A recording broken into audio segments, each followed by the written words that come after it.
Okay, so we are here today with Chris Hartman from Manor College. Chris, can you introduce yourself and your role at Manor? Yes, I work at Manor College and I'm the director of financial aid here at the college. Great. And can you tell us a little bit about Manor College? So we're a small Catholic institution in Jenkintown, Pennsylvania. Usually between I think 500, 700 students per year. Very small, very hands-on. It's a great college for, students who don't want to get lost in the shuffle of, your bigger universities. And I've been here coming up on about 12 years now in the same role. Hmm. And that's really great because something we really want to emphasize to students through these interviews is that, colleges and these offices that they're working with, admissions offices, financial aid offices, are accessible places. And so, Yeah. your comment about Manor College being hands-on, students not getting lost in the shuffle, I think it's really important for students to know that colleges are responsive to student questions, to student concerns, and that they should be communicative with those offices. So, our focus is on the FAFSA. So, if you could just start by telling us, in a nutshell, what is the FAFSA and why is it so important for students and families to complete? Yeah, so the FAFSA is the free application for federal student aid. It really drives everything. Once you complete a FAFSA, it determines your eligibility for loans, grants, potentially scholarships based on how the school formats their criteria, but it's the driving force that starts everything. Once you complete a FAFSA, the college will get the application in about 2 to 3 business days. And from there, we can generate an award letter, which shows what the student's eligible for. And that really just gets the ball rolling with the financial aid process. And it's always important for state grant purposes to have it done by May 1st. But generally it opens up on October 1st. This year's a little different because they completely revamped it. But I anticipate next year it'll go back to opening on October 1st for the following school year.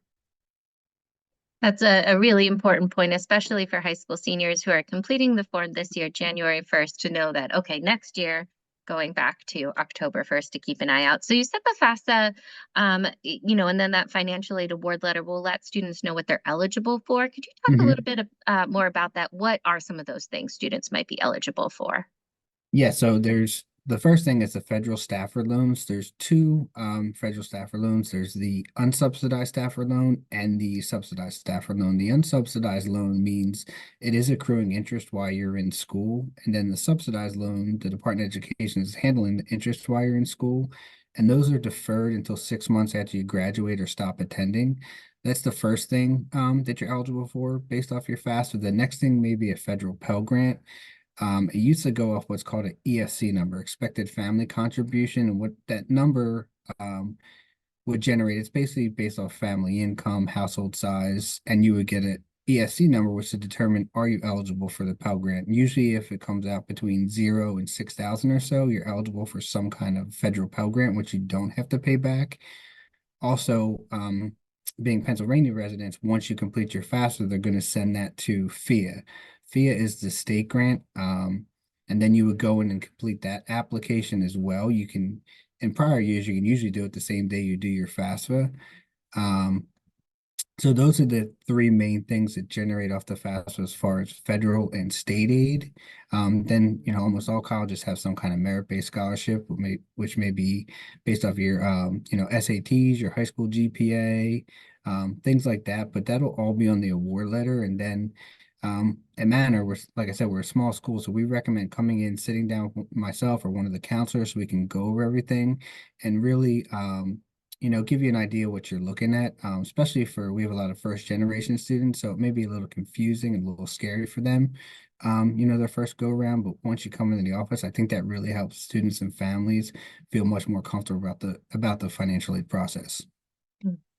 Thanks, Chris. And so along Hmm. those lines, you mentioned, students and families any year should come in and receive that in-person support. But, we know this year, especially with the pushback in the FAFSA timeline, but also some of the challenges that have come up, with the technical glitches, they're being Hmm. solved, but some students and families are still having trouble. So have Manor's admissions and financial aid teams spoken with any students or families struggling to complete the FAFSA or concerned about this year's FAFSA? And so, kind of what are you hearing and what has your advice been? Yeah, so we're taking it as if the FAFSA hasn't changed. We're telling families, come in, we'll sit down, we'll help you get this completed. We won't be able to see it until the Department of Education starts releasing the information to schools. We're trying to treat it as like a normal year so we can, ease the fears students and families may have. Um, I've probably done about four today, and while it is a little different and a little challenging at first, it does seem like the simplification is going to be a good thing. So we're really treating it as come in, see us. Let's not wait. Let's get this done because the Department of Education is saying you can still do your FAFSA. So we want to, have families get that done. And then as soon as we can actually see the data, we can start producing award letters. But we're really treating it as like a normal year so we can, put students and families' fears at ease. That's really helpful. So, even though there may be some changes in language or changes to the process or some initial troubleshooting, at the end of the day, it is essentially, a very similar process Mhm. with most importantly the same outcome, which is, making college affordable. And so, are there any changes in policy or messaging at Manor around, decision or deposit deadlines given this year's FAFSA delay?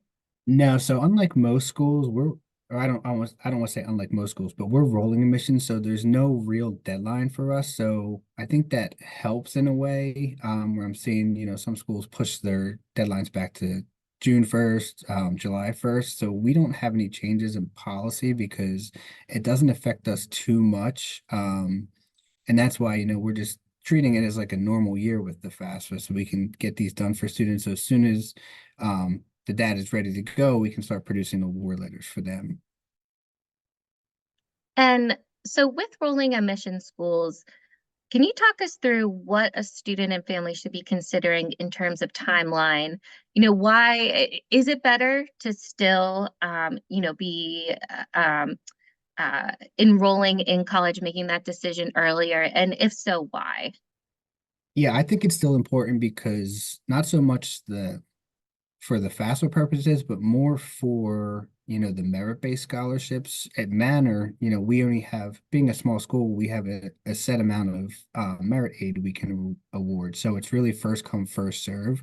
So I think it's important to, still go through the process as normal, at least for us. But yeah, like, I do think it's important to, get the FAFSA done as soon as possible and treat everything as a normal year because we're really trying to get these packages out to students as soon as possible once that data is available. I know our admissions department is sending the scholarship letters because most of our merit-based scholarships are just based off the high school GPA. So that gives us a little bit of an advantage when we're trying to show a student what they may be eligible before they actually see a financial aid package. And so I have sat down with you, I have completed my FAFSA, and Mhm. I am now waiting for my financial aid award letter. What can I do between that period to be, proactive around decisions about college enrollment?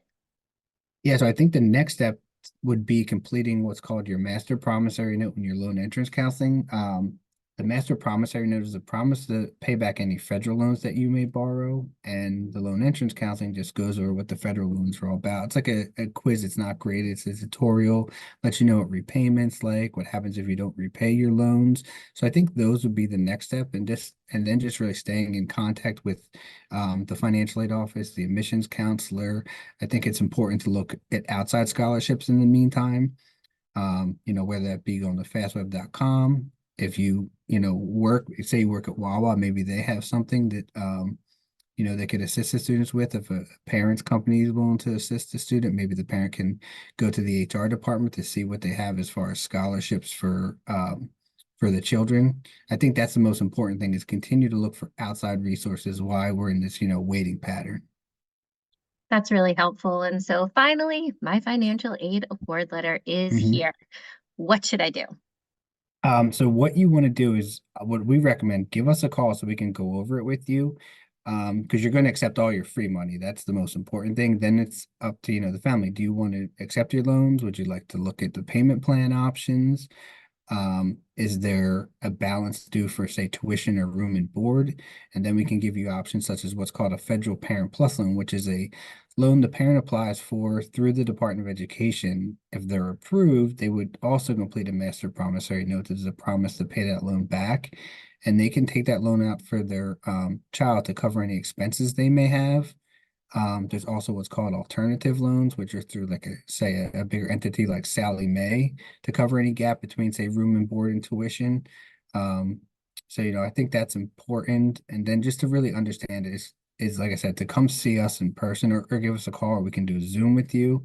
Because I think it's important that you understand what you're looking at. I think a misconception is financial aid is just free money, but it does include loans as well. That's very helpful. You talked about some of the different kinds of loans. Can you talk about what sort of loans I might see on my financial aid award letter versus a private loan that I go seek at an outside institution or bank? Yeah, so as far as our award letter goes, we just put your standard Stafford loans on there. That's the subsidized and the unsubsidized loan we talked about. Generally, a student gets a breakdown of both. So a dependent student, meaning you're under the age of 24 generally, will receive about 5,500 per year, 3,500 in that subsidized loan, which the Department of Education is paying the interest, and then another $2,000 in your unsubsidized loan, which is accruing interest. And going back to the Parent Plus loan, say a parent applies for you and they are denied, the Department of Education is going to give that student an additional $4,000 for the year in their unsubsidized loan, which is in the student's name. So that takes your total loans from 5,500 to 9,500 if you would need that much. Thank you. And so, what kinds of questions, and you've already really talked a lot about this, but Mhm. what kinds of questions or concerns can a student call the college admissions and financial aid teams about?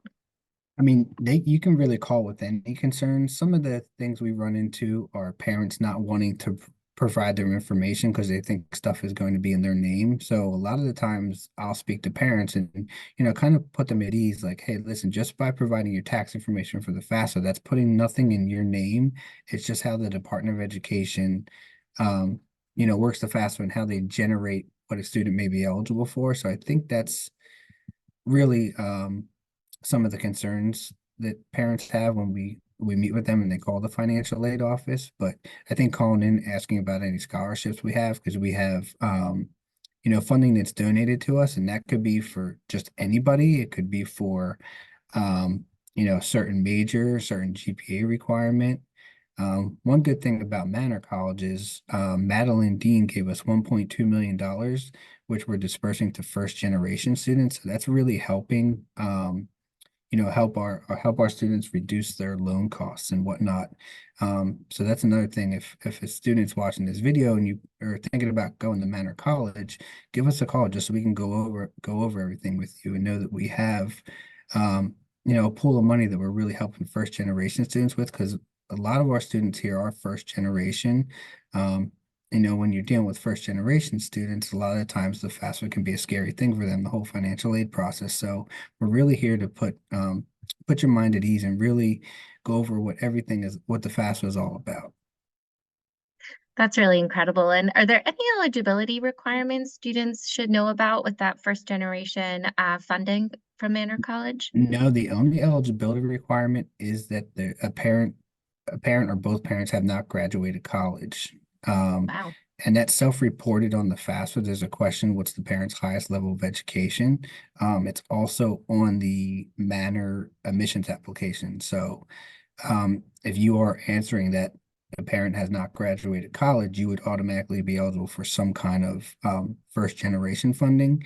Now it is first come, first serve because this is our first year using it, but we have another pot for the fall of 24 and the spring of 25. So yeah, that's all you really have to do is self-report it. Wow, that is an incredible resource for Hmm. students to know about. Thank you for sharing that. Yeah. And so, as our final question, if you can think back about what your own experience completing the FAFSA as a prospective college student was like, or maybe how financial Yeah. aid impacted your own college journey.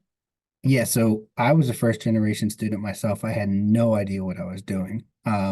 I started out at community college, and a financial aid counselor there helped me complete the FAFSA. I still really had no idea, what I was looking at, what I was taking out. So I had a family friend who was familiar with it, start helping me along the way, which really helped me. Because when I transferred, I went to a bigger school, and there it's kind of like, you do your FAFSA, they send you your packet, and that's it. So I really didn't know what I was getting into till I started working with our family friend. And that really helped understand, what the grants were, what the loans I was taking were. Um, so like a lot of students, I felt kind of lost when going to college. I didn't have much direction because my parents didn't go to college. I didn't graduate from college. So it was really kind of like the next step in your journey after high school is going to college, but I had no guidance. So I think it's important to reach out to those resources to help you along the way. And that's why I think Manor College is really good for students because, like I said, we are that small institution. You just pop into our office. Um, students are like, hey, Mr. Chris, and it's very casual. I think that really helps, like I said, put people at ease, that it's that easy just to come in and see someone. But, with my own experiences, that's how I kind of felt like I was lost in the shuffle going to a big school. Had I come to a college like Manor, I think I would have understood a little more. Rather than having to look for that secondary help to get everything squared away and understand what I was doing by taking loans, getting my Pell Grant, my state grant, all that information. Oh, well, that's a fantastic place to end on is just a reminder of all of that support that exists, particularly, thinking about all of the support coming right out of Manor College and that, Hmm. very comfortable environment that you talk about is so important during what can be, kind of a daunting transition for students. So thank you so much Yeah, no for all of problem. your time and expertise. Really, really appreciate it. No problem at all. Thank you for having me.